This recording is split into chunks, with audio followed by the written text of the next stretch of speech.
Un disciple se rend auprès de son maître et lui dit: Pouvez-vous me donner une parole de sagesse? Pouvez-vous m'offrir une chose qui va m'aider à traverser l'existence?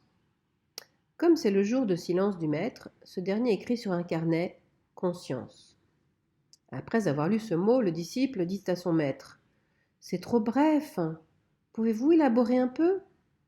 Alors le maître reprend le carnet et écrit: Conscience, conscience, conscience. Que voulez-vous dire? Demande le disciple. Alors le maître reprend une dernière fois le carnet et écrit: Conscience, conscience, conscience signifie conscience. C'est en cela que consiste l'observation de soi.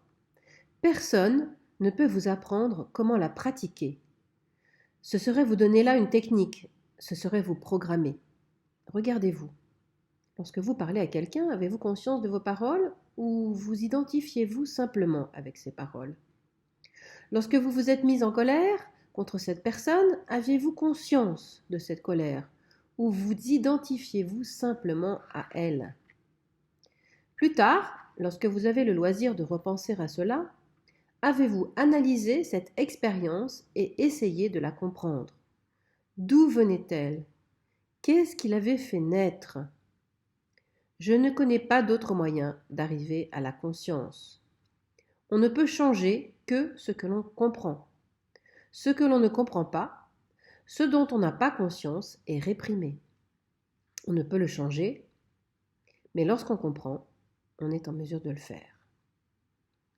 On me demande parfois ceci: cette plongée dans la conscience est-elle progressive ou bien arrive-t-elle tout d'un coup? Il y a des gens chanceux qui l'acquièrent soudainement. Ils deviennent conscients comme ça, sans lever le petit doigt. Et il y en a d'autres qui le deviennent petit à petit, lentement. Ils commencent tout doucement à voir les choses. Leurs illusions tombent, leurs fantasmes s'effritent. Et ils entrent progressivement en contact avec les faits. Il n'y a pas de règle. Cela me rappelle une histoire bien connue, celle du lion qui arrive devant un troupeau de moutons et qui, à son grand étonnement, aperçoit un lion parmi les animaux domestiques. Il s'agit d'un lion qui a été élevé avec les moutons. Il bêle et il saute comme un mouton. Lorsque le lion arrive devant lui, le mouton-lion se met à trembler de tous ses membres. Et le lion lui dit: Peux-tu me dire ce que tu fais parmi ces moutons? Je suis un mouton, répond le mouton-lion. Oh non, tu n'es pas un mouton, viens avec moi.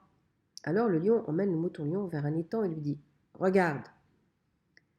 Lorsque le mouton-lion voit son image dans l'eau, il pousse un grand rugissement et il se transforme aussitôt en lion. Jamais plus il ne sera un mouton.